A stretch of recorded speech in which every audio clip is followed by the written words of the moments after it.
Bismillahirrahmanirrahim. Assalamu alaikum dear students. I am Afnan Bakht, your physics teacher.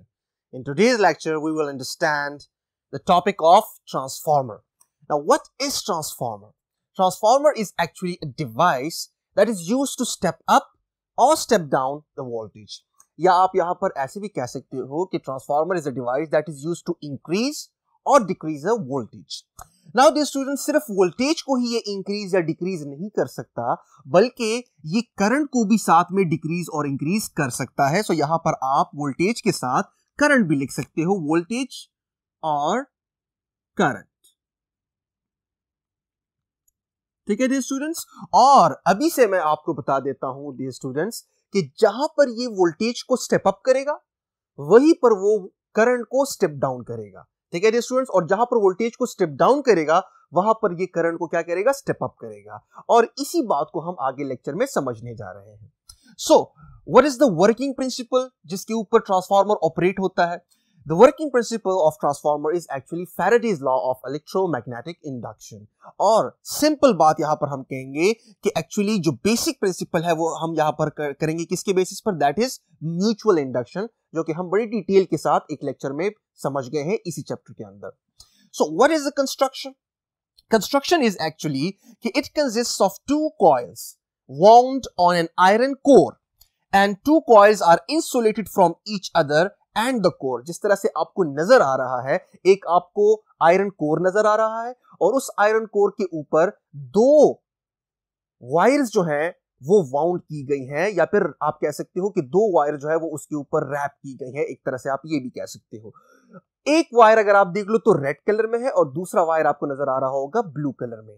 जो red colour में है इसे हम कहेंगे प्राइमरी कॉइल, और जो ब्लू कलर में है जो आपको नजर आ रहा है उसे हम कहेंगे secondary coil. Now the important thing over here is that दोनों ही वायर्स जो हैं या दोनों ही कॉइल्स जो हैं, राइट, वो एक दूसरे से क्या है, insulated, right, and they are also insulated from the core जिसके ऊपर उन्हें वाउंड किया गया है. ठीक है dear students, this is the most important part कि दोनों कॉइल्स एक दूसरे से इंसुलेटेड है. So one coil is called primary coil and the other one is called secondary coil, right dear students? And the important thing over here is कि याद रखिएगा input जो है वो हमेशा हम अप्लाई करेंगे किसको? Input will always be provided to a primary coil, जो कि आपको रेड वाला नजर आ रहा है, and output will always be taken across a secondary coil, जो कि आपको ब्लू वाला नजर आ रहा है. ठीक है डियर स्टूडेंट्स. अब मजीद हम इसी की कंस्ट्रक्शन को और वर्किंग को समझने जाएंगे अपने अगले बोर्ड की तरफ. So let us move on to the next board.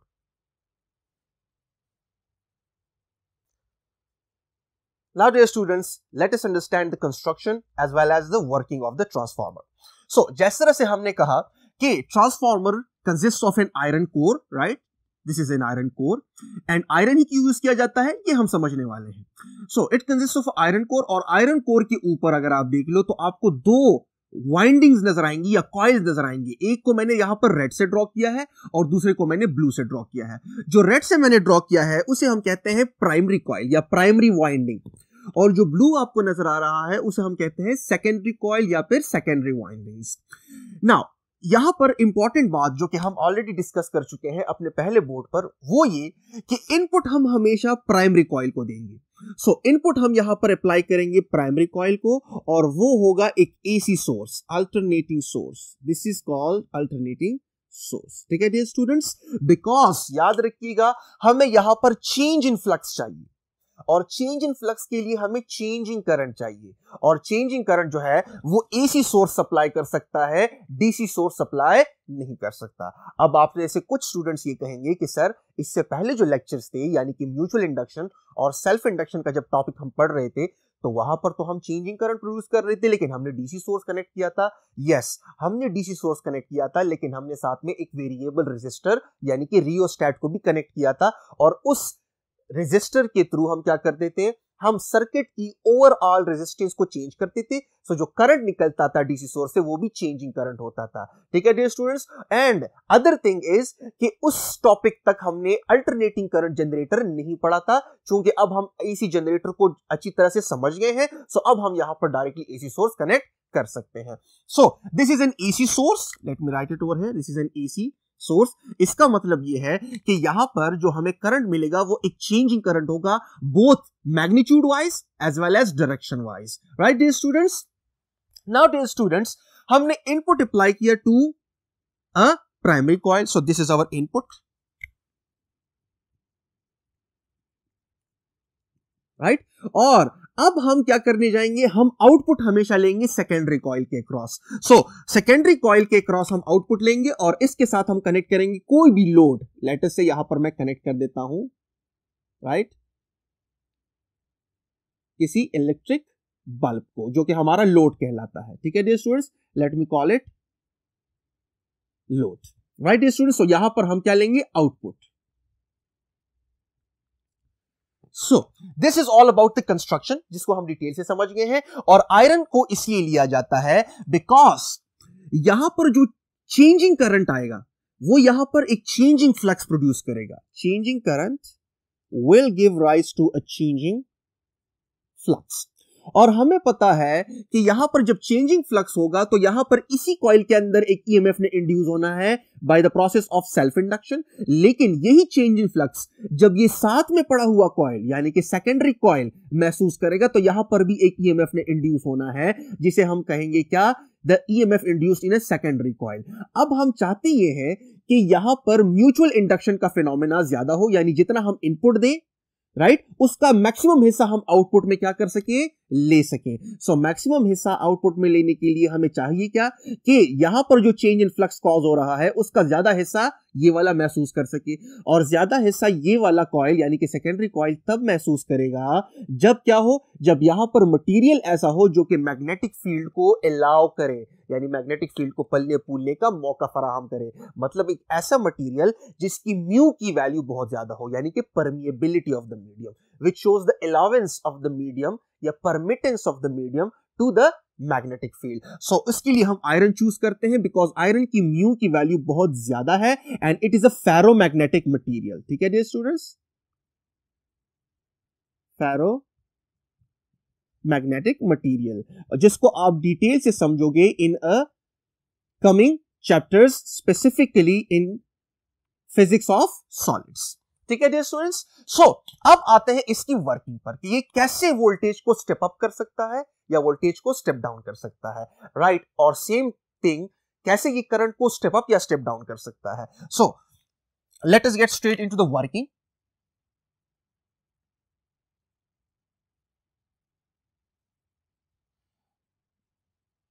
Now dear students, we know from the process of self induction कि यहां पर जो EMF ने इंड्यूस होना है from self induction, let me write it over here, from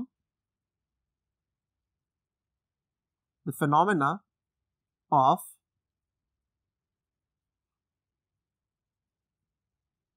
self induction, or I should say from the process of self induction, the EMF induced in the primary coil, right, EP means EMF induced in the primary coil, is actually equal to the number of turns in the primary coil multiplied by the rate of change of flux in it, right? So ये मैंने लिख दिया, right dear students? Now from the process of mutual induction I can also write from mutual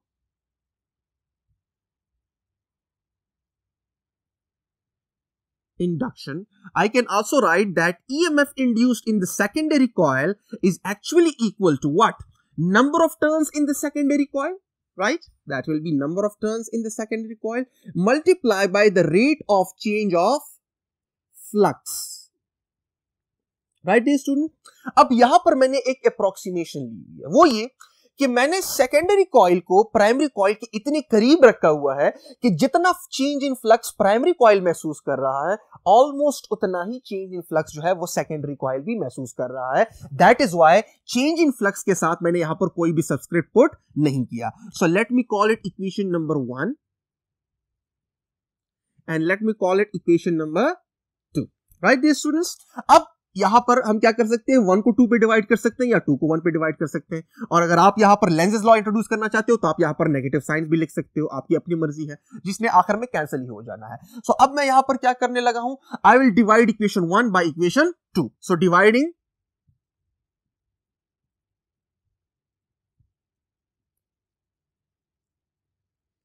equation 1 by equation 2। So what do we get कि left hand side को left hand side पे divide करें और right hand side को right hand side पे divide कर ले। So what we are going to get is this, that EMF induced in the primary divided by EMF induced in the secondary is equal to minus NP, rate of change of flux, divided by minus NS and rate of change of flux।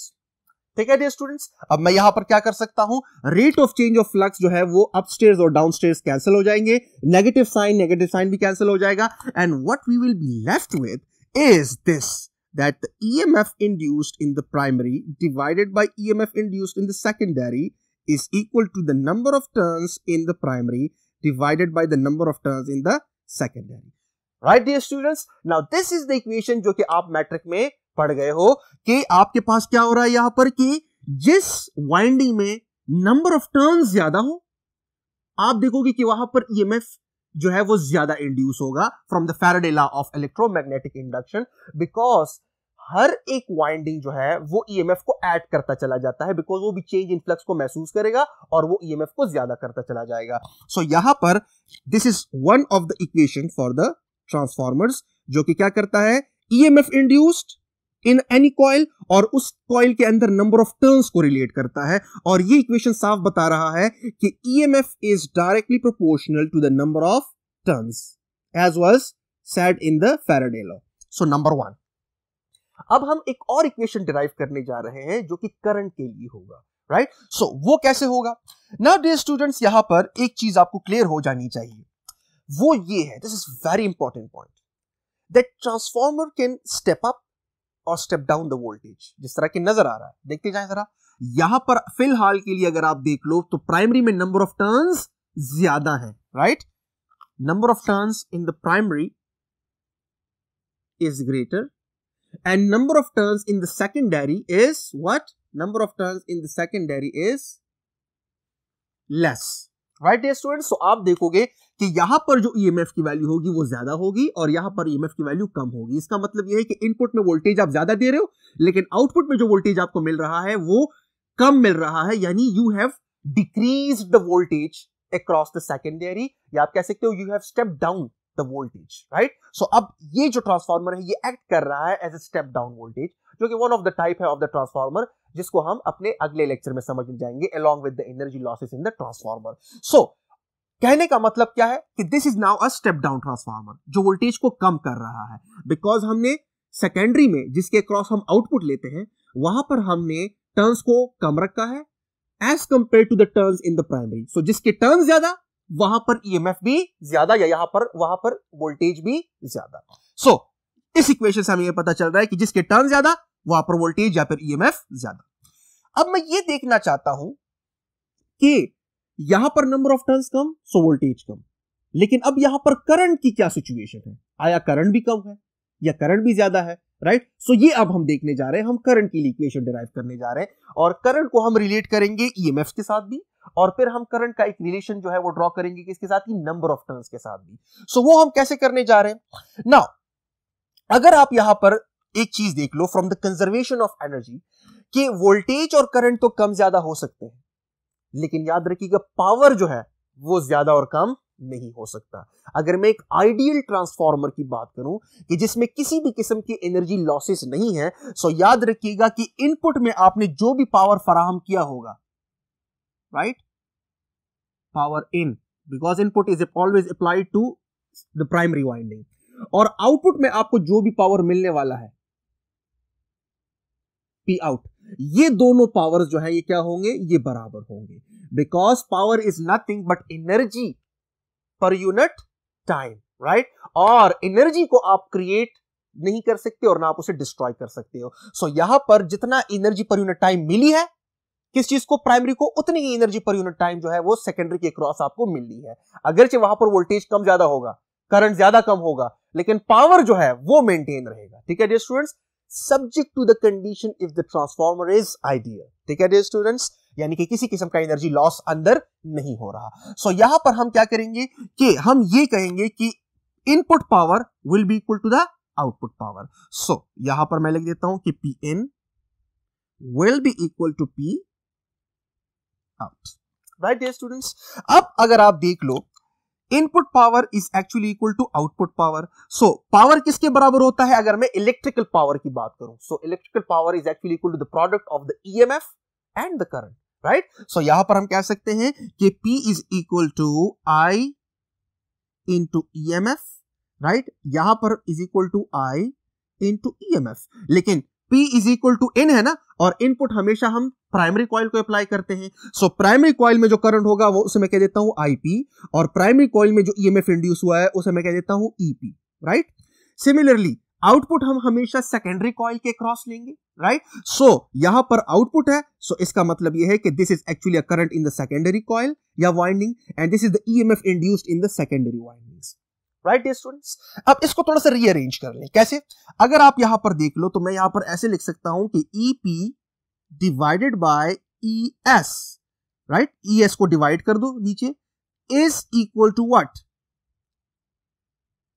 IS divided by IP।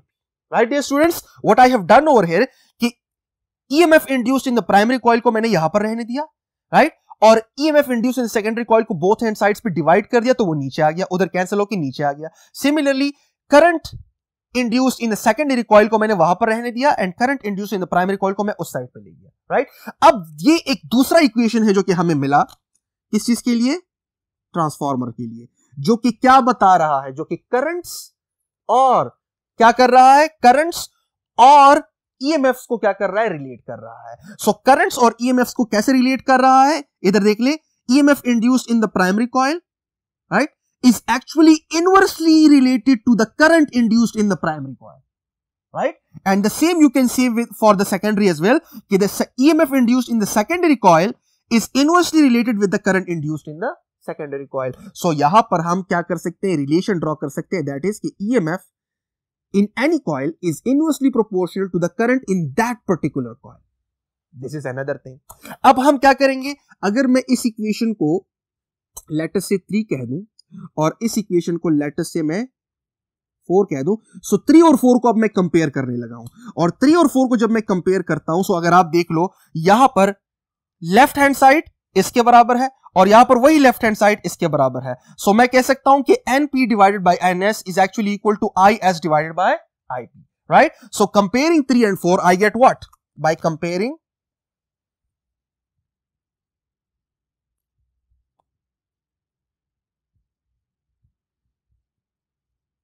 Equation 3 and 4, right? So 3 और 4 को जब मैं compare करता हूं, सो अगर आप देख लो EP divided by ES, EP divided by ES, यहां पर EP divided by ES is equal to this, and यहां पर EP divided by ES is equal to this. So I can say that this term is actually equal to this term. So यहां पर मैं लिख देता हूं क्या?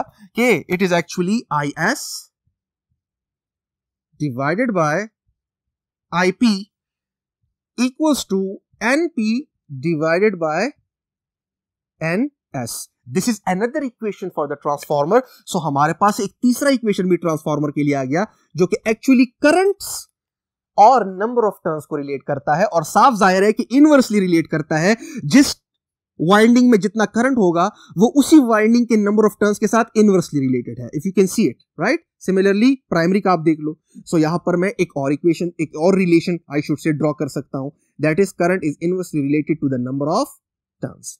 सो हमारे पास 3 इक्वेशन, 3 चीजें आ गई। Number 1, let me highlight that with the red, this, number 2 this, and number 3 this, right dear students? अब यहां पर अगर आप देख लो तो साफ जाहिर है कि जिस वाइंडिंग में नंबर ऑफ टर्न्स ज्यादा, राइट,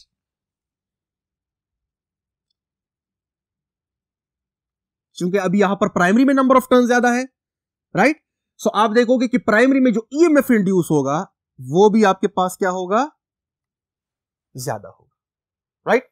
और यहां पर अब अगर ईएमएफ ज्यादा है सो ऑटोमेटिकली ईएमएफ का करंट के साथ इनवर्स ताल्लुक है, and similarly number of turns का भी करंट के साथ इनवर्स ताल्लुक है। सो नंबर ऑफ टर्न्स की ज्यादा होने से ईएमएफ ज्यादा हुआ, लेकिन इन दोनों की ज्यादा होने से करंट ने क्या होना है, प्राइमरी कॉइल में करंट ने क्या होना है, कम होना है, right dear students. And now coming toward the secondary coil, जब मैं सेकेंडरी कॉइल की तरफ आता हूं, now this is for a primary coil, this is for a primary coil, let me write it over here.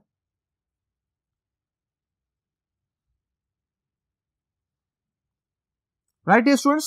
Now let us move towards what? A secondary coil. So secondary coil पे मैं जब मैं आता हूं, so देख ले secondary coil में number of turns वो primary coil के मुकाबले में कम है, right? So automatically आपके पास situation क्या है? Automatically आपके पास यहां पर जो EMF induce हुआ in the secondary coil वो भी कम है as compared to the primary coil, right? और चूंकि EMF और number of turns का करंट के साथ इनवर्स ताल्लुक है, तो यहां पर करंट जो है वो क्या हो गया है, वो ज्यादा हो गया है। सो जिस तरह से मैंने आपसे कहा था कि जहां पर वो ईएमएफ को क्या करेगा, स्टेप डाउन करेगा। देखिए इनपुट ईएमएफ ज्यादा, आउटपुट में ईएमएफ आपको कम मिल रहा है। सो ईएमएफ क्या हो रहा है या वोल्टेज क्या हो रहा है, वो स्टेप डाउन हो रहा है। लेकिन वहीं पर अगर आप देख लो तो करंट क्या हो गया है, स्टेप अप हो गया है। If you can see this कि ईएमएफ जो है वो क्या हो गया है, वो स्टेप डाउन हो गया है, लेकिन जो करंट है वो क्या हो गया है, वो स्टेप अप हो गया है। ठीक है dear students, and all this to do what, to conserve the power, to conserve the power कि इनपुट पावर हमेशा आउटपुट पावर के बराबर होगा। So P in is equal to P out, right dear students. So आपके पास यहां पर क्या होगा कि I P into E M F of P is equal to I S into E M F of S. So अगर एक जगह पर एक कोई ट्रांसफार्मर ऐसा है कि वो वोल्टेज को क्या कर रहा है, वो वोल्टेज को स्टेप डाउन कर रहा है, इधर देख ले इनपुट में वोल्टेज ज्यादा या ईएमएफ ज्यादा, तो यहां पर ईएमएफ कम, राइट। सो ईएमएफ जो है वो क्या हो गया, स्टेप डाउन। लेकिन अब इस इक्वलिटी को मेंटेन रखने के लिए करंट ने क्या होना होगा, करंट ने स्टेप अप होना होगा, right dear students. So this was all about the equation of the transformers. हमारे पास तीन बेसिक इक्वेशंस आ गए हैं, that is 3, 4 and let me call this 5। और ट्रांसफार्मर के ऊपर जितने भी आपसे एमसीक्यूज पूछे जाएंगे या जितने भी न्यूमेरिकल्स आएंगे वो एक्चुअली इन्हीं तीन इक्वेशंस पे क्या होंगे, सॉल्व होंगे। नाउ अब यहां पर थोड़ा सा इसको विजुअलाइज करते हैं। अगर आप देख लो तो यहां पर एसी सोर्स कनेक्टेड है और एसी सोर्स इज एक्चुअली, जिसका अगर मैं ग्राफ ड्रा करूं सो एसी सोर्स का ग्राफ आपके पास ऐसे बनता है, राइट, कि यहां पर करंट, यहां पर टाइम। सो आपके पास करंट ज्यादा फिर कम, फिर ज्यादा फिर कम। Is this clear? So let us say मैं सिर्फ इस हाफ सर्कल की बात कर रहा हूं या फिर फर्स्ट हाफ साइकिल की अगर मैं बात कर रहा हूं, सो देखिए यहां से लेकर यहां तक, राइट, करंट ज्यादा हो रहा है। सो आप क्या करोगे कि लेट अस से पोलैरिटी अभी फिलहाल ये पॉजिटिव ये नेगेटिव, सो यहां पर जो मैग्नेटिक फील्ड प्रोड्यूस होगा इस कोर के अंदर, बिकॉज उस मैग्नेटिक फील्ड ने क्या करना है, इस कोर के अंदर ट्रांसफर होना है to this secondary coil, right dear students. So आपके पास जो फ्लक्स पैदा होगा it will be something like this, right dear students. So वो फ्लक्स ज्यादा कम, ज्यादा और कम, राइट डियर स्टूडेंट्स। और वो ज्यादा और कम जो है वो इस कोर के through, because core is a ferromagnetic material जो कि मैग्नेटिक फील्ड को पलने पुलने का मौका दे रहा है, सो वो इस कोर के थ्रू महसूस हो रहा है किसको, इस सेकेंडरी कॉइल को। तो यहां पर म्यूचुअल इंडक्शन के फिनोमेना के थ्रू क्या होगा, ईएमएफ ने इंड्यूस होना होगा, that is actually this EMF. ठीक है डियर स्टूडेंट्स। सो अब ये ईएमएफ यहां पर ज्यादा तब इंड्यूस होगा जब यहां पर हम नंबर ऑफ टर्न्स को ज्यादा रखेंगे as compare to the primary coil. लेकिन राइट नाउ चूंकि यहां पर number of turns primary coil के मुकाबले में कम है, जो कि आपको नजर भी आ रहा है, सो यहां पर ईएमएफ ने भी कम इंड्यूस होना है। इसका मतलब है कि इनपुट में वोल्टेज आप ज्यादा अप्लाई कर रहे हो या ईएमएफ ज्यादा अप्लाई कर रहे हो, लेकिन आपको आउटपुट में ईएमएफ या वोल्टेज कम मिल रहा है। इसका मतलब है it is a step down transformer. और जब ईएमएफ आपको आउटपुट में कम मिल रहा है सो ऑटोमेटिकली करंट आपको ज्यादा मिलने वाला है, because the power will remain the same. Power को ये स्टेप अप या स्टेप डाउन नहीं कर सकता। This is very important. ठीक है dear students. So this was all about a working of a transformer. अब यहां पर एक बहुत ही बेसिक क्वेश्चन उठता है और स्टूडेंट्स अक्सर पूछते हैं, दिमाग में आता है कि from Ohm's law we know that the EMF should be directly related with the current. This is from Ohm's law. Right? So if an EMF is directly related with current, then how is it कि जहां पर EMF ज्यादा वहां पर current कम, और जहां पर EMF कम तो वहां पर करंट ज्यादा?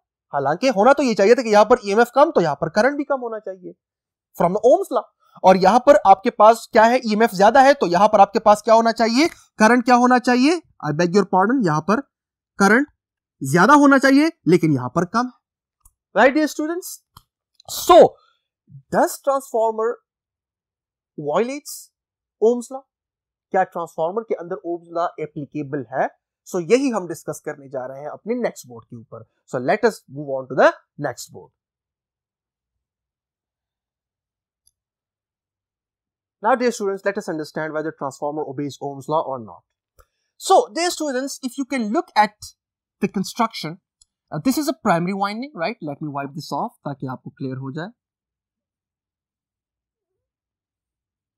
Right, dear students? So, this is a primary winding, right? And this is a secondary winding. अब अगर आप primary winding को देख लो तो यहां पर मैंने primary winding में ज्यादा नंबर ऑफ टर्न्स बनाए हैं और सेकेंडरी वाइंडिंग्स में कम नंबर ऑफ टर्न्स बनाए हैं। सो अगर मैं प्राइमरी वाइंड के अंदर जो EMF इंड्यूस हो रहा है अगर मैं वो लिखूं, राइट, सो वो आपके पास कैसे होगा for primary windings? So for primary coil और प्राइमरी वाइंडिंग्स जो भी आप कह लो, दोनों ही ठीक है। So for primary coil, right, the EMF induced is actually equal to number of turns in the primary and rate of change of flux, right? And the same I can say for secondary coil,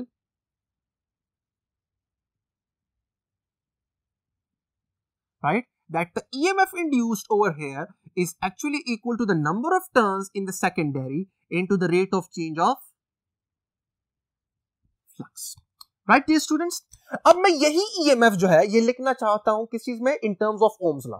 तो Ohm's law हमें क्या कहता है? From Ohm's law we know that the EMF is actually equal to the current times the resistance of that wire. अब चूंकि मैंने primary coil का EMF यहां पर लिखा हुआ है तो यहां पर करंट भी प्राइमरी कॉइल का लिखूंगा, राइट, जो प्राइमरी कॉइल में करंट फ्लो करेगा, लाइक यानी कि I P, और प्राइमरी कॉइल के जितनी as a whole total resistance है, बिकॉज वायर है after all, so that will be the resistance of the primary, right. Similarly मैं यहां पर इसी सेकेंडरी कॉइल के अंदर इंड्यूस होने वाला जो EMF है उसको मैं लिख लेता हूं in terms of Ohm's law. So that will be equal to the current in the secondary coil multiply by the resistance of the secondary coil. So जो EMF इंड्यूस हो रहा है वो in terms of Faraday law इस चीज के बराबर है, राइट, और वही EMF जो इंड्यूस हो रहा है इन द सेकेंडरी वाइंडिंग वो in according to the Ohm's law is इसके बराबर है, right, I multiply by R, and the same I can say it over here for a primary coil as well. अब अगर आप देख लो, सो यहां पर एक बात है, वो क्या है? वो ये है कि the number of turns in the primary is greater than the number of turns in the secondary.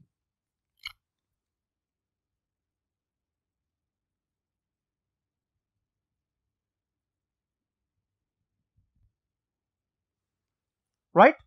सो जब नंबर ऑफ टर्न्स यहां पर ज्यादा है, सो यहां पर EMF भी ज्यादा है, और जब नंबर ऑफ टर्न्स यहां पर कम है तो यहां पर EMF भी कम है, राइट डियर स्टूडेंट्स?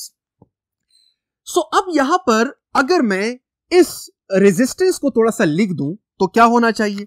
होना यह चाहिए कि यहां पर it should be something like this कि EMF in the primary is equal to the current in the primary multiply by, अगर मैं रेजिस्टेंस को लिखूं, अगर आप रिकॉल करो, so resistance of any wire is actually equal to rho multiply by the length of the wire divided by the cross sectional area of that wire, right. The same I can say over here is के the EMF induced in the secondary is actually equal to the current in the secondary coil and rho times the length of the secondary coil divided by the cross sectional area of the secondary coil, right dear students? अब अगर आप देख लो यहां पर, सो What is happening कि जब आप primary में नंबर ऑफ टर्न्स ज्यादा रखोगे, सो जाहिर सी बात है ज्यादा नंबर ऑफ टर्न्स के लिए आपको ज्यादा कंडक्टर जो है वो चाहिए, यानी कि कंडक्टर की लेंथ ज्यादा होनी चाहिए। अगर आप यहां पर देख लो तो यहां पर कितने टर्न्स बनते हैं, अगर मैं रेड को काउंट करूं दैट विल बी 1 2 3 4 5 6 7 8 9 10। सो यहां पर 10 टर्न्स है, right. Number of turns in the primary is 10।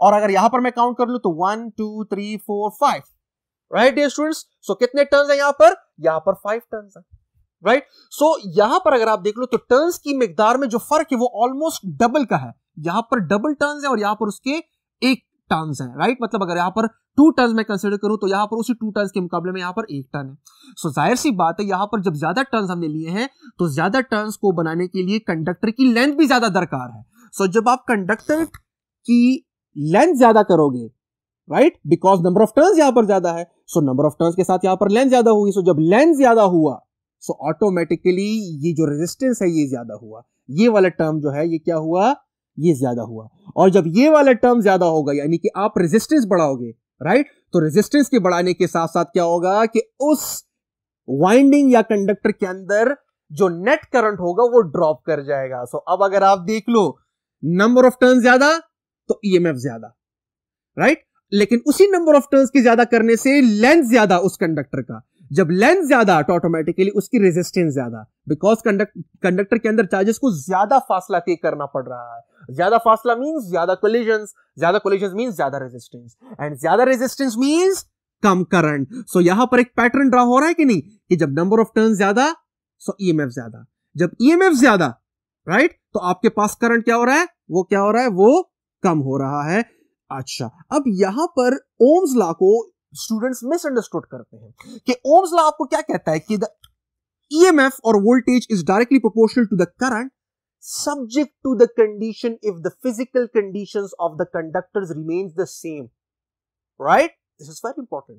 So यहां पर अगर आप दोनों वाइंडिंग्स को देख लो, so दोनों वाइंडिंग्स की जो फिजिकल कंडीशंस है वो सेम नहीं है। फिजिकल कंडीशंस मींस कि उसका टेम्परेचर और उसके डायमेंशंस। तो टेम्परेचर को तो यहां पर हम डिस्कस नहीं कर रहे, लेकिन यहां पर हम किसको डिस्कस कर रहे हैं, यहां पर हम डायमेंशंस को डिस्कस कर रहे हैं। अगर आप देख लो उसका लेंथ कम है, क्यों लेंथ कम है, बिकॉज वहां पर नंबर ऑफ टर्न्स कम है, राइट। जब नंबर ऑफ टर्न्स कम सो लेंथ कम।